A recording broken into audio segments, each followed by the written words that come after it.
요즘 저녁마다 그 다락방 신방을 우리 이제 직장인 다락방 이렇게 방문하고 있습니다. 매번 이렇게 그 참 피곤한 시간이잖아요. 직장을 마치고 또 그 길로 집으로 들어가서 이렇게 씻고 좀 편히 쉬고 또 TV도 보고 그럴 수 있는 시간인데 또 다시 이렇게 다락방 장소로 나와서 교제를 나누고 말씀을 읽고 기도하는 그 모임이 제가 이렇게 가보면 참 얼마나 참 감격이 되고 또 은혜가 넘치는지 모르겠어요. 주님께서 이 공동체를 얼마나 기뻐하실까, 그 하나님의 마음이 이렇게 참 많이 전해지는 시간입니다. 그래서 저녁에 저도 갈 때는 참 피곤하지만 가서 막상 이렇게 교제하고 기도하고 나오면 언제나 이렇게 가슴이 이렇게 뜨거워짐을 경험합니다. 제가 가서 꼭 마지막에는 우리 이제 그 순자님이 정리해 주신 기도 제목을 가지고 이제 긴급한 기도 제목을 받죠. 그리고 제가 한 사람 한 사람 이름을 부르며 축복 기도를 해 드리는데요. 제가 다락방 가서 나올 때 꼭 당부하는 것이 있습니다. 그게 뭐냐면 우리 다락방에 어떤 문제가 있어도 하여튼 우리 다락방은 언제나 이 문제는 불같이 기도함으로 우리가 손잡고 기도해서 이 문제를 돌파한다, 이겨낸다. 꼭 그런 마음으로 우리 다락방 모임을 가져주시기를 그렇게 당부합니다. 고난이 오면 그냥 고난이 왔구나, 또 어려움이 오면 또 어려워졌구나 이렇게 생각하지 말고 우리 순원 가운데, 우리 집사님들 가운데 그런 일이 있으면 우리가 함께 기도해서 이 기도로 고난을 역전시킵시다. 하나님께서 살아계시니까 우리가 기도하면 또 이 어려움을 능히 이겨내고 또 하나님의 또 살아계심을 경험하게 될 줄 믿습니다. 그런 마음으로 기도해 달라고 당부합니다. 우리 지난주에 우리 야베스의 기도 나눴잖아요. 여러분, 야베스의 기도가 우리에게 던지는 도전이 무엇이었죠? 야베스의 기도가 특별한 것은 그의 기도는 자신의 운명을 바꾸는 기도였다라는 것이죠. 출신 배경이 좋지 않았습니다. 태어나 보니까 자기 이름의 뜻이 고통이었습니다. 그러나 야베스는 그런 모든 어려움에도 불구하고 그 어려운 환경에 또 고난에 굴복하지 않죠. 어떻게 합니까? 하나님께 기도로 나아갑니다. 기도로 그 인생을 역전시킨 사람이죠. 그래서 그의 탄생과 그의 출발은 고통이었지만 그의 인생은 어떻게 평가받습니까? 하나님께 존귀한 자, 하나님께 귀중한 자라는 인정을 받게 됩니다. 존 버전의 철로 역정이라는 그 기독교 소설을 보면 주인공 그 크리스찬이 이제 천성을 향해서 이제 떠나죠. 우리의 그 신앙 생활을 이렇게 상징하는 길입니다. 그런데 그 길을 떠날 때 그 주인공 크리스찬의 손에 선물이 하나 주어지는데 바로 열쇠입니다. 이 열쇠를 필요할 때 쓰라라고 합니다. 그런데 주인공이 이걸 내가 받았다는 걸 까먹어요. 그리고 길 가다가 그 아볼론이라고 하는 마귀 대장을 만나서 그리고 그 마귀 대장이 크리스찬을 지하 감옥에 가둡니다. 도저히 빠져나갈 여력이 없어요. 감옥은 너무 튼튼하고 어떻게 해도 여기서 나갈 수가 없는 거예요. 그렇게 낙심하고 답답해 있다가 문득 내가 받은 열쇠가 있었잖아. 그걸 기억해냅니다. 그리고는 이제 감옥 문에 그 자물쇠 딱 열어보니까 열리는 거예요. 그래서 그 열쇠를 이용해서 그 감옥에서 빠져나오게 되는데, 여러분이 감옥 문을 여는 이 열쇠가 뭘까요? 이 열쇠는 바로 하나님이 우리에게 주신 기도라는 것입니다. 우리가 이 땅을 살아갈 때, 하나님의 백성들을 살아갈 때 여러 가지 문제와 어려움을 당할 텐데 그때마다 그 모든 문제의 문을 열 수 있는 열쇠가 우리 손에 선물로 주어졌다라는 거예요. 그런데 여러분, 성도가 이 열쇠를 받았음에도 불구하고 자기가 그 열쇠가 있다라는 걸 잊고 살면 얼마나 불행한 인생입니까? 모든 문제를 열 수 있는 열쇠를 주셨음에도 불구하고 그 열쇠를 사용하지 않는다면 얼마나 답답할까요? 무슨 말이냐면 마귀가 역사하는 가장 효과적인 공격 방법이 있는데 그건 바로 하나님이 우리에게 주신 이 열쇠를 계속 잊어버리게 만드는 거예요. 여러분, 의외로 우리는 어려운 상황이 오면 기도를 놓칩니다. 여러분, 저와 여러분이 막상 기도하는 것처럼 보이지만 사실은 그 감옥에 갇혀가지고 그냥 괴로워하고 힘들어하는 것처럼 괴로워만 할 뿐 내가 기도하는 걸 까먹는 경우가 굉장히 많습니다. 나중에서야 깨달아요. 아, 내가 걱정만 하고 있었지 사실은 기도하지 않았다라는 거예요. 내가 걱정한 것을 내가 기도한 걸로 착각하게 하는 것이 바로 마귀의 공격이라는 거죠. 그러니까 여러분, 내가 분명히 기도해야 될 상황인데 기도를 놓치고 있죠. 기도할 시간이 없다면 그건 여러분의 기억력의 문제가 아니라 뭐예요? 지금 마귀의 영적인 공격을 받고 있다는 겁니다. 마귀는 어떻게 할까요? 기도 없이 더 열심히 해보라고 얘기합니다. 기도 없이 감옥 문을 나가려고 애써보라고 합니다. 기도만 안 한다면 열심히 사는 거야말로 마귀가 가장 좋아하는 일입니다. 여러분 중에 그런 분들 안 계세요? 아, 요즘 남편이 너무 나한테 잘해줘. 남편이 뭐 가정에도 잘하고 직장에서도 충성하고 또 월급도 이제 잘 받아줘요. 그래서 마음이 놓이는 분 계십니까? 우리 자녀가 갑자기 마음을 바꿔서 열심히 공부하면 막 너무 흐뭇해지는 분 계세요? 아내가 열심히 가정을 꾸리고 자녀를 잘 양육하면 안심이 되는 분 계세요? 매주일 교회 나가서 헌금하고 봉사하면 그걸로 내가 뭔가 다 한 것 같은 마음이 놓이는 분 계세요? 그런데 내가 이 모든 것이 다 이루어지고 다 되고 있지만 전혀 기도 생활이 사실은 내 삶 가운데 뒷받침되고 있지 않다면, 여러분, 기도가 뒷받침되고 있지 않는데 제가 말씀드린 모든 것들이 일어나고 있다면 그건 여러분 굉장히 위험한 거라는 거죠. 그건 의미가 없다라는 거예요. 왜요? 기도가 빠져 있다면 어떤 것도 우리의 삶의 문제를 근본적으로 본질적으로 해결해 주지 않는다라는 겁니다. 감옥의 문은요, 열심히 노력해서 여는 것이 아닙니다. 감옥 문은 열쇠로 여는 거예요. 그런데 마귀는 계속 열심히 하라고 합니다. 열심히. 그래서 우리는 열심히 하느라고 기도할 시간이 없어요. 마귀는 우리에게 다른 것을 다 허락해 줍니다. 다만 기도만 하지 말라고 합니다. 그럴 시간이 어딨니? 그럴 시간이 어딨니? 요즘 열심히 살고 계신데 계속 마음에 눌리는 분 계실까요? 아무 일도 일어나지 않았지만 계속 뭔가에 쫓기는 불안감을 느끼는 분 계실까요? 다른 건 열심히 다 하는데 기도할 시간을 못 가지는 분 계실까요? 여러분, 이것부터 바로 잡으셔야 돼요. 다시 내가 기도를 회복하셔야 됩니다. 주위의 믿음의 동료들과 함께 기도하려고 모이셔야 됩니다. 기도의 시간을 확보하셔야 돼요. 기도 수첩을 준비하셔야 됩니다. 여러분, 기도 수첩 있으세요? 기도 수첩 없는 분들은 오늘 당장 만드십시오. 뭐 핸드폰을 써도 되고 아니면 그냥 노트를 써도 되고요. 기도 수첩을 쓰는 거는 아주 심플합니다. 3가지만 들어가면 됩니다. 기도 시작 날짜, 기도 내용, 응답 날짜. 이 3가지만 들어가면 됩니다. 여러분, 이게 있어야 돼요. 그러면 여러분이 기도하게 됩니다. 그리고 내가 그 응답한 날짜를 적을 때 내가 어느 정도로 내가 하나님 앞에서 이 문제를 가지고 씨름했는지를 알 수가 있죠. 여러분의 시간들이 다 지나고 나서 결국 내 인생의 문은 기도가 열어줬다라는 것을 여러분 깨닫게 되실 겁니다. 그래서 우리가 오늘 밤에도 또 함께 기도하면서 또 기도에 불을 붙이기 원하는데요. 오늘은 특별히 하나님과 동역하는 기도에 대해서 조금 더 살펴보기를 원합니다. 하나님과 동역하는 기도가 있다는 거죠. 오늘 우리가 읽은 이 이사야서 62장의 말씀이요.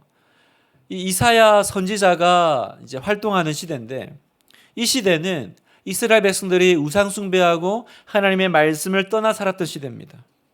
그래서 이사야서를 보면 전반부에는 이 불의하고 범죄한 이스라엘 백성들에게 하나님께서 준엄한 심판을 선포하세요. 하나님의 택한 백성이라도 예외가 없어요. 우상 숭배하고 말씀을 떠나면 하나님께서 심판하십니다. 그러나 여러분, 성경을 읽을 때 성경 안에서 심판의 내용이 나오면요, 여러 다른 성경에서도 마찬가지지만 성경의 심판을 전하는 그 하나님의 마음을, 심정을 이해하셔야 돼요. 하나님의 심판 경고는 사실은 돌아오라는 하나님의 신호라는 겁니다. 그 자리에서 벗어나서 회개하고 돌아오면 내가 회복시켜 주겠다라고 하는 하나님의 사인인 거예요. 어떻게 하든지 자기 백성이 죄에서 돌이켜서 구원에 이르도록 하는 것이 심판을 선포하시는 하나님 아버지의 마음입니다. 만약에 하나님이 심판하기 위해서 심판을 말했다면 굳이 선지자들을 보내서 심판 내용을 말할 필요가 없어요. 그렇지 않나요? 그냥 가만히 기다리고 있다가 어느 날 나타나셔서 심판하시면 됩니다. 그러나 구약 성경을 보면 끊임없이 하나님이 내내 얘기하시죠. 내가 심판한다. 내가 가만히 있지 않을 거야. 내가 지금 굉장히 화났어. 그 얘기는 뭘까요, 여러분? 아니, 그렇게 화가 나고 심판을 하셔야 되면 하면 되지. 왜 1장부터 60장까지 내내 내가 심판할 거야, 돌이켜야 돼, 가만 안 둔다, 그 얘기는 뭐겠습니까? 여러분, 아버지가 자녀들에게 너 계속 그러면 아빠한테 혼난다, 이 말은 뭘까요? 난 널 반드시 혼내고야 말 거야. 그런 아빠의 굳은 결심을 얘기하는 걸까요? 아니면 그 전에 그만두고 빨리 돌아와, 잘못했다고 말해, 그 얘기일까요? 당연히 후자죠, 그죠? 야단치고 때리려고 했으면 뭐 그렇게 경고할 것도 없습니다. 그냥 바로 회초리 들고 때리면 됩니다. 그래서 여러분, 성경의 심판은요, 언제나 사실은 그 이면에 뭐가 있다고요? 그 돌이키기를 원하는, 회복시키기를 원하는 하나님 아버지의 마음이 있는 거예요. 그래서 여러분, 이 이사야서는 전반부는 그렇게 준엄한 하나님의 심판이 나오지만 60장으로 넘어가면 하나님이 이스라엘 죄 때문에 징계하셨지만 다시 내가 회복시켜 주마라는 이야기가 나오기 시작합니다. 오늘 우리가 읽은 62장의 배경이 바로 그런 말씀이라는 거예요. 62장 4절 5절을 한번 보겠습니다. 하나님이 이렇게 말씀하세요. 다시는 너를 버림받은 자라 부르지 아니하며 다시는 내 땅을 황무지라 부르지 아니하고 오직 너를 헵시바라 하며 내 땅을 뷸라라 하리니 이는 여호와께서 너를 기뻐하실 것이요 내 땅이 결혼한 것처럼 될 것이라. 마치 청년이 처녀와 결혼한 같이 내 아들들이 너를 취하겠고 신랑이 신부를 기뻐한 같이 내 하나님이 너를 기뻐하시리라. 하나님께서 다시 구원을 베푸시고 다시 회복시키시고 복 주시겠다라고 이제 예언하시는 말씀입니다. 네 하나님이 너를 기뻐하시리라. 마치 신랑이 신부를 취한 같이 그렇게 기뻐하고 다시 내가 너를 사랑하리라 말씀하시는 정말 하나님의 그 황홀하고 놀라운 약속이죠. 하나님이 그렇게 다시 회복하실 거라는 거예요. 그런데 여기 하나님께서 한 가지 부탁을 하십니다. 하나님은 그렇게 다시 이렇게 심판하고 때렸지만 또 감싸고 회복시키고 돌이키겠지만 하나님은 하나님의 일을 하실 거예요. 그런데 한 가지 부탁을 하세요. 무슨 부탁을 하십니까? 하나님께 이 일을 계속 상기시켜 드릴 파수꾼을 세워달라고 하십니다. 하나님의 이 약속을 계속 하나님께 아뢰어 줄 하나님의 사람을 세우라라고 하십니다. 그게 오늘 우리가 읽은 6절 7절의 말씀인 거예요. 같이 한번 읽어보겠습니다. 시작. 예루살렘이여, 내가 너의 성벽 위에 파수꾼을 세우고 그들로 하여금 주야로 계속 잠잠하지 않게 하였느니라. 너희 여호와로 기억하시게 하는 자들아, 너희는 쉬지 말고 또 여호와께서 예루살렘을 세워 세상에서 찬송을 받게 하시기까지 그로 쉬지 못하시게 하라. 여러분, 무슨 말입니까? 하나님은 당신의 일을 하실 겁니다. 그런데 또한 하나님이 이렇게 하시겠다고 말씀하셨잖아요. 이게 하나님 뜻이라고 하셨잖아요. 심판이 목적이 아니라 회복이 목적이라고 하셨잖아요. 심판하신 다음에 하나님 다시 사랑으로 감싸 안으실 거라고 하셨잖아요. 하나님 그 말씀이 이루어지기를 원합니다. 이렇게 말해주는 사람, 이렇게 기도하는 사람이 필요하다는 거예요. 우리는 여기서 굉장히 중요한 한 가지 사실을 깨닫습니다. 그게 뭐냐면 여러분, 기도가 무엇인가에 대해서 우리는 하나 중요한 걸 발견하는데 바로 여기서 말하는 기도는요, 하나님의 하시는 일에 동참하는 기도가 있다는 거예요. 우리가 그동안 기도는 어떤 거예요? 내가 필요한 것을 하나님께 구하는 것이 기도입니다. 그렇죠? 내가 구하는 것, 내가 원하는 것을 하나님께 아뢰어서 받는 것이 기도인데 여기서는 어떤 기도가 있냐면 하나님이 약속하신 말씀을 붙잡고 하나님이 그 하시려고 하는 일을 내가 알아서 하나님 그 일을 꼭 해주세요. 하나님 그 일이 이루어지기를 진짜 원합니다. 그렇게 아뢰는 기도가 있다는 거예요.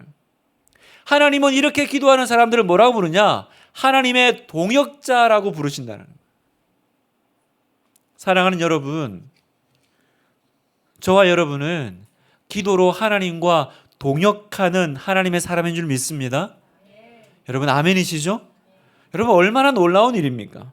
내가 하나님의 그 일에 동참한 사람이라는 거죠.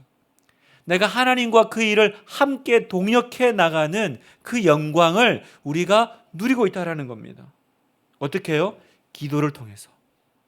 여러분 이 말은 굉장히 중요한 건데 하나님의 모든 일은요, 기도로 이루어진다는 것을 우리에게 암시합니다.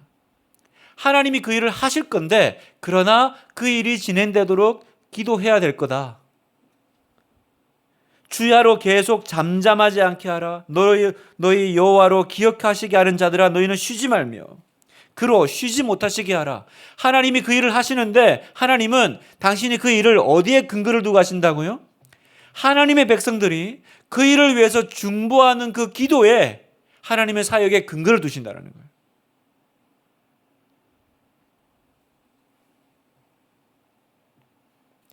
사랑하는 여러분, 하나님의 모든 일은 기도로 이루어집니다.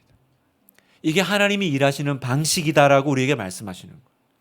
여러분 기도로 일하고 기도로 가정을 세우고 기도로 교회를 세우고 기도로 다락방을 세우는 겁니다. 그래서 우리가 이걸 기억하고 기도할 수 있다면 이미 그 사람은 하나님의 훌륭한 동역자의 자리에 서 있는 것입니다.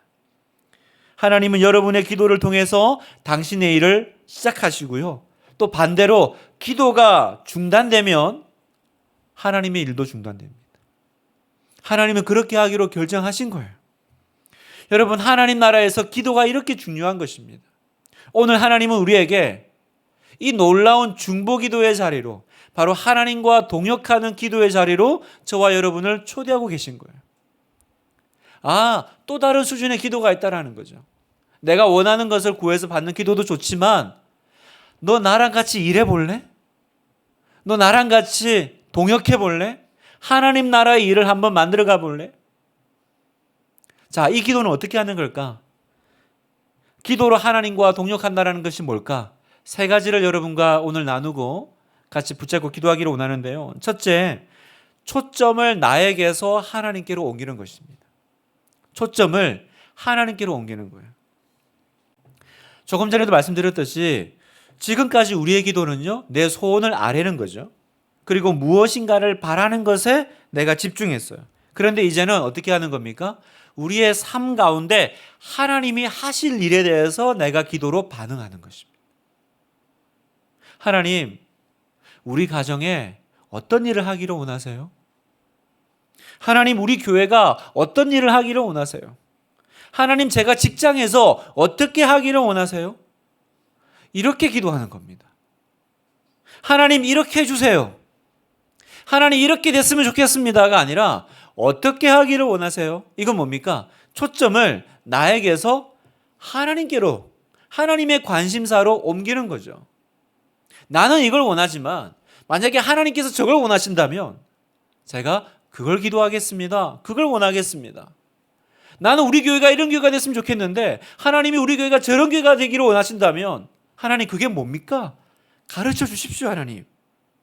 나의 욕심이 아니라 하나님이 원하시는 것에 집중하고 하나님께서 영광 받으시도록 기도하는 것. 그게 바로 하나님과 동역하는 기도라는 거예요. 여러분 이렇게 기도하면요, 어떤 우리에게 유익이 있냐면 우리의 삶의 어떤 결과에 따라서 우리의 기도가 요동하지 않게 됩니다. 여러분 우리가 때때로 기도하다가 지치죠. 기도의 의욕이 사라질 때가 있습니다. 왜 그런 줄 아세요? 열심히 기도하고 달려왔는데 아무 열매가 없으면 그렇게 느껴지는 거죠. 열심히 기도했으면 뭐가 나와야 되는데 그런 열매가 없으니까 우리가 지쳐요. 여러분 우리 주변에는 신앙생활 참 신실하게 잘 하시는데 가난하고 병든 분들이 계세요.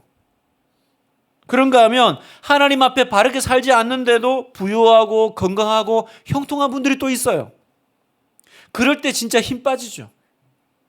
그리고 기도를 해도 기도가 굉장히 건성을 하게 됩니다. 그런데 여러분 내가 초점을 하나님께 맞추면요, 나의 어떤 생각하는 결과와 어떤 성과에 그 열매에 따라서 내가 낙심하지 않고 흔들리지 않고 계속 기도할 수 있어요. 왜요? 중요한 건 하나님의 뜻이 이루어지는 거니까. 내 생각이 이렇게 되면 좋겠는데, 그러나 하나님께서 그 길을 기뻐하시고 그 길을 진행하신다면 그러면 하나님께서 거기서 영광 받으시겠지. 그래서 우리는 어떻게 해요? 밤낮 주야로 계속해서 그냥 하나님께 아뢰을 수 있는 거예요. 여러분 우리가 이 사실을 기억할 때 우리의 기도가 달라집니다.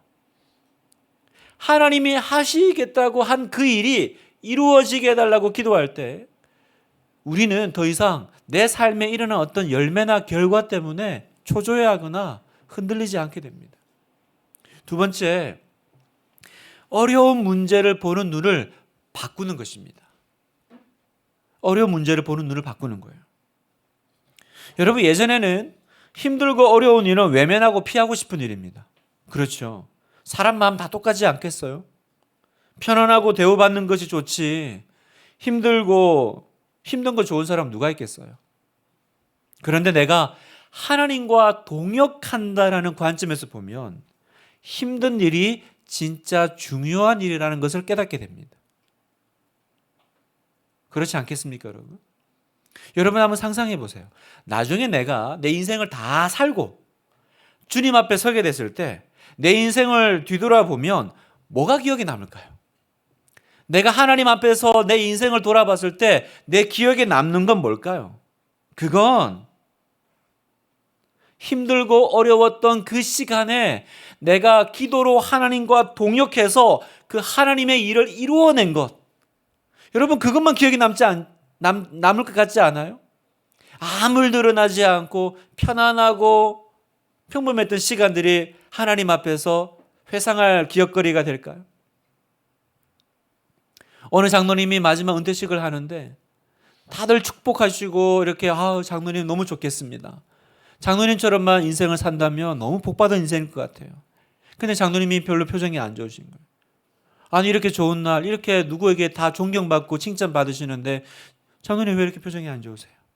그 장로님이 그러셨어요. 내가 내 인생을 돌아보니까 나는 한 번도 믿음으로 뭔가를 도전해 본 적이 없었던 것 같아요. 내가 이제 하나님 앞에 설 날을 생각해 보니까 나는 내가 할 수 있는 것 속에서 내가 감당할 수 있는 것만을 했지 한 번도 내가 주님의 나라를 위해서 뭔가 믿음으로 나를 던져본 적은 없었던 것 같아요. 내 인생을 끝날 때쯤 되니까 그게 가장 후회가 됩니다. 그렇게 말씀하셨다는 거예요. 여러분 이스라엘 백성들이 홍해를 지날 때 얼마나 깝깝하고 답답했겠어요. 아니 인도해 주신다는 길이 고작 바다 앞이에요. 그리고 뒤에는 이집트 군사들이 이제 뒤늦게 또 이제 잡으려고 쫓아오잖아요. 두렵고 힘들고 그 길로 인도해 주신 하나님께 대한 원망의 마음이 크고 또 세상에서 내가 제일 불쌍해. 아마 그런 마음 컸을 것 같아요. 그런데 여러분 우리가 다 알다시피 그 출애굽기의 시간이 다 지나가고 그 인생이 다 지나가고 난 다음에 자기 인생을 되돌아봤을 때 얼마나 그 시간이 특별할까요, 여러분? 그때는 그렇게 난감하고 고통스럽고 뭐 이런 길로 인도하셨나 그랬지만 나중에는요 내가 그 자리에 있었다라는 것이 얼마나 감격스러운 일일까. 누구나 붙잡고 얘기하고 싶은 자기 인생 스토리 아니겠어요? 사랑하는 우리 분당 하나교회 성도 여러분, 어렵고 힘든 자리라고 외면하고 도망가지 말고 하나님께서 주목하시는 그 자리에 서 계시기를 축복합니다. 하나님이 주목하시는 자리에 계세요. 여러분, 하나님은 어떤 자리에 주목하십니까? 하나님의 역사가 일어날 자리를 주목하세요. 그죠? 하나님의 역사가 일어날 자리요. 어떤 자리입니까? 이스라엘이 홍해를 건너는 자리요. 여리고를 무너뜨리는 자리요. 다니엘이 사자굴에 던져지는 자리요. 제자들이 풍랑 가운데 배를 노져가는 자리요. 그 자리가 주님이 주목하시는 자리예요. 왜? 거기는 하나님의 역사가 일어날 타이밍이 있으니까. 여러분, 인생을 살다 보면 절체절명의 순간이 찾아옵니다. 그러나 고난을 바라보는, 어려운 문제를 바라보는 눈이 바뀔 수 있어요. 아, 하나님이 주목하시고 하나님의 역사가 일어날 자리라면 나중에 내가 그 자리에 없었으면 진짜 후회하겠다. 내가 땅을 치고 내가 후회하겠어. 하나님, 저는 주님이 계신 자리에 있게 해주세요. 주님이 어떤 자리를 주목하실까요? 저는 하나님께 평생 기도한 제목이 있습니다. 하나님, 힘들어도 좋으니 부흥하는 자리에 있게 해주세요. 하나님, 어려워도 좋으니까 저는 하나님께서 일하시는 자리, 하나님께서 역사하시는 그 현장에 있게 해주세요. 저는 그게 제 마음의 목사로서의 소망입니다. 그렇지 않겠습니까, 여러분? 그냥 아무 일도 없고 그냥 평범하게 그냥 무던하게 가는 목회도 좋죠. 그런데 그곳에서 한 번도 하나님이 일하심을 경험한 적도 없고 하나님의 부흥을 체험한 적도 없고 하나님의 그 떨어지는 불을 맛본 적도 없는 그 교회, 편하긴 하겠지만 저는 가고 싶진 않아요. 고난의 현장일 수도 있습니다. 두렵고 막막한 곳일 수도 있습니다. 그러나 하나님이 주목하시는 곳이라면 그곳이 축복의 자리인 줄 믿습니다. 여러분, 대한민국 축복의 자리인 줄 믿습니다. 여러분의 가정 축복의 자리인 줄 믿습니다. 여러분의 직장이요, 하나님이 주목하시는 축복의 자리인 줄 믿으시기를 축복합니다. 여러분, 그게 야베스의 기도예요. 주님이 주목하시면, 주님께서 그 자리에 역사하실 거라면 나는 거기서 기도로 하나님과 동역하리라. 그것이 바로 고난을 대하는, 어려운 문제를 대하는 우리의 태도입니다. 마지막 세 번째, 하나님의 상급을 기대하십시오. 여러분, 하나님과 동역하니까 그 사람에게 주시는 상은 뭐겠어요? 하나님 나라 상이겠죠. 하나님 나라 상이겠죠. 하나님께서는 하나님과 동역하는 자들에게 왜 혼자 하실 수 있는 일인데 왜 우리 보고 계속 기도하라고 할까요? 여러분, 그런 생각이 들지 않으세요? 아니, 천수와 동원하면 되지 왜 부족한 우리를 데리고 이렇게 교회를 세워 가실까? 전도를 하실까? 왜 하나님이 직접 전도 안 하시고 이렇게 말도 잘 못하고 삶도 이렇게 어려운 나를 통해서 뭘 하려고 하실까? 왜 그런 줄 아십니까? 나중에 하나님께서 하나님 나라 상급을 여러분에게 주시려고, 하나님 나라를 세운 그 하나님 나라의 그 상급을 저와 여러분에게 주시려고 우리를 초대하시는 거예요. 그런데 여러분, 그 상은 이 땅에서 다 받는 상이 아닙니다. 이 땅에서 다 위로받고 다 정산되는, 다 결산되는 상이 아니라 저 하나님 나라 들어갈 때 주시는 상이에요. 왜냐하면 우리의 최종 목적지가 이 땅이 아니라 하나님 나라이기 때문에 그렇습니다. 어느 성도님의 칠순잔치에 목사님이 가셨어요. 잔치의 자리인데 목사님 마음은 굉장히 무거우셨어요. 왜냐하면 이 칠순잔치라는 이 성도님이 교회 안에서 가장 신실하신 성도님인데, 그런데 그 삶이 참 어려운 거예요. 경제적인 상황도, 자녀들의 진로 문제도 뭐 하나 이렇게 시원하다고 말할 수 있는 그런 게 없는 거예요. 열리지 않은 거죠. 그러니까 목회자 입장에서 하나님, 이런 교인이 좀 잘 되게 해주시면 얼마나 좋습니까? 그런 기도가 이렇게 잔치 자리에 있으면서 계속 이렇게 나왔다고 해요. 그런데 그때 하나님께서 그 목사님 마음속에 주시는 그 음성이 있었어요. 마음이 전해진 마음이 있었어요. 뭐라고 주님께서 말씀하셨냐면 끝까지 달려와 주면, 네가 끝까지 이 길을 완주해 주면 내가 너를 위해서, 너희를 위해서 이렇게 하늘에서 잔치를 준비하고 있을게. 내가 너를 위해서 이렇게 잔치를 준비하고 있을게. 이 세상의 잔치와는, 이 칠순 잔치와는 비교할 수 없는 놀라운 잔치가 지금 그 분을 위해서 사실은 하늘에서 준비되고 있다라는 그 마음을 그 목사님께 주신 거예요. 이름도 빛도 없이요, 주님의 나라를 위해서 헌신하고 그 충성되이 달려온 자들을 위한 그 우리 주님의 그 마음이 전해져 왔던 거예요. 여러분, 이게 깨달아지면요, 기도하고 말씀대로 살았지만 열매 없는 것처럼 보여도 언제까지 내가 이 기도해야 되나, 그런 생각이 들어도 우리 이겨낼 수 있습니다. 왜요? 우리에게는 하나님께서 준비해 주신 잔치가 있으니까, 하나님께서 예배하신 상급이 있으니까. 여러분, 그 상급은 이 땅에서 다 정산되지 않아요. 이 땅에서 다 줄 것 같으면 그건 하늘 상급이 아니죠. 내가 누구인지, 내가 왜 사는지, 내가 어디로 가는지를 알기 때문에 우리는 우직하게 흔들리지 않고 기도를 해나가는 것입니다. 우리는 나 자신에게 이렇게 말합니다. 나는 하나님 나라의 동역자요, 하나님이 나를 기억하시고 하나님이 나를 위해 잔치를 준비하고 계셔. 여러분, 그 자부심 있는 그 성도 얼마나 멋집니까? 여러분? 얼마나 멋집니까? 끝까지 완주해다오. 끝까지 네가 통과해주면 내가 너를 위해서 잔치를 준비할게. 제가 성도님들을 만나면, 특히 이제 남자 성도들을 만나면 그 가장의 무게가 있는 거예요. 그리고 이제 그 중년의 그 은퇴를 향해서 나아가는 그 가장들 속에는 회한이 있어요. 그런 얘기를 해요. 목사님, 제가 요즘 나는 자연인이다 열심히 봅니다.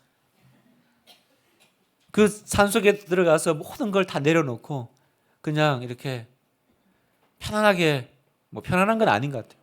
하여튼 이렇게 그냥 스트레스 없이, 스트레스도 있는 것 같아요. 근데 하여튼 좋다는 거죠. 뭐 이게 모든 관계를 다 내려놓고 그냥 그런 데 가고 싶다라는 거예요. 근데 현실은 뭐예요? 책임져야 될 가정들, 또 여전히 취직하지 못한 아이들, 또 나만 바라보는 그 가족, 경제적인 문제, 또 챙겨야 되는 또 식구들, 친척들, 연로하신 부모님, 이런 모든 것들이 너무 무겁다라는 거예요. 목사님, 이걸 너무 벗어버리고 싶습니다. 이것만 내가 벗을 수 있으면 얼마나 좋을까. 또 내가 이런 걸 제대로 감당하지도 못하는데 뭐 이렇게 섬긴다고, 뭐 앞에 나가고 이렇게 하는 게 너무 내가 좀 민망합니다. 제가 뭐라고 말씀드렸냐면, 아니요, 저는 그게 멋지다고 생각합니다.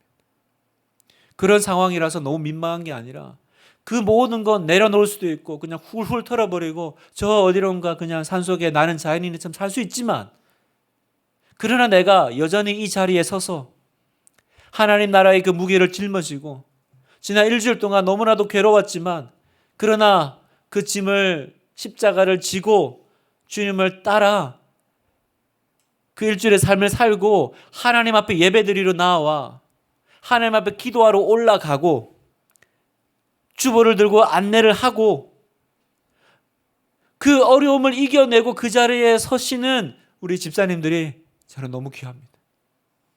저는 그걸 멋지다고 말할 겁니다. 저는 그걸 멋지다고 말할 거예요.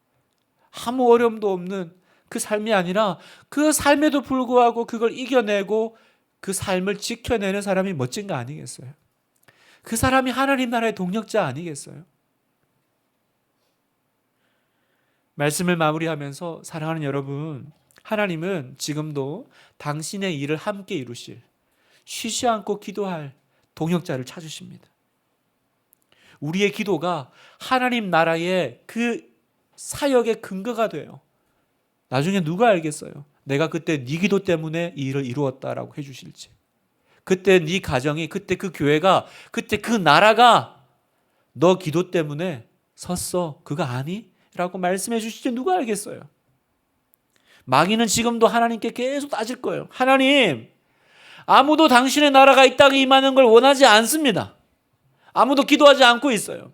기도하는 건 오로지 이 땅에서 잘 먹고 잘 살고 건강하고 잘 되는 거, 그런 거 원하지. 그런 거 원하지. 하나님 나라를 위해서 기도하는 사람이 어디 있습니까? 없어요. 그거 원하지 않아요. 그런데 왜 당신은 아무도 기도 안 하고 원하지 않는데 당신은 왜 하나님 나라를 이 땅에 세우려고 하십니까? 마귀는 지금도 하나님께 반문할 거예요. 그때 우리가 대답하기를 원하는 거죠. 하나님, 우리가 여기 있습니다. 내가 하나님 나라가 이루어지기를 기도합니다. 내가 이 땅에 하나님 나라가 임할 것을 믿고 그렇게 해달라고, 그렇게 되게 해달라고 우리가 우직하게 여기 이곳에서 기도해 나갈 것입니다.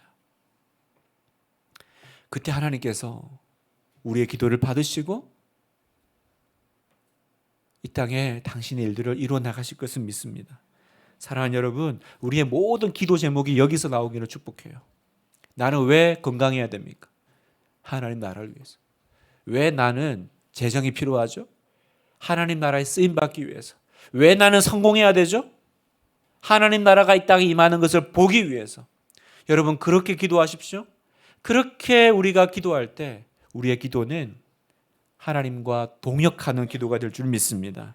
언제나 하나님이 주목하시는 곳에 서 계시는 여러분 되시기를 주님의 이름으로 축복합니다.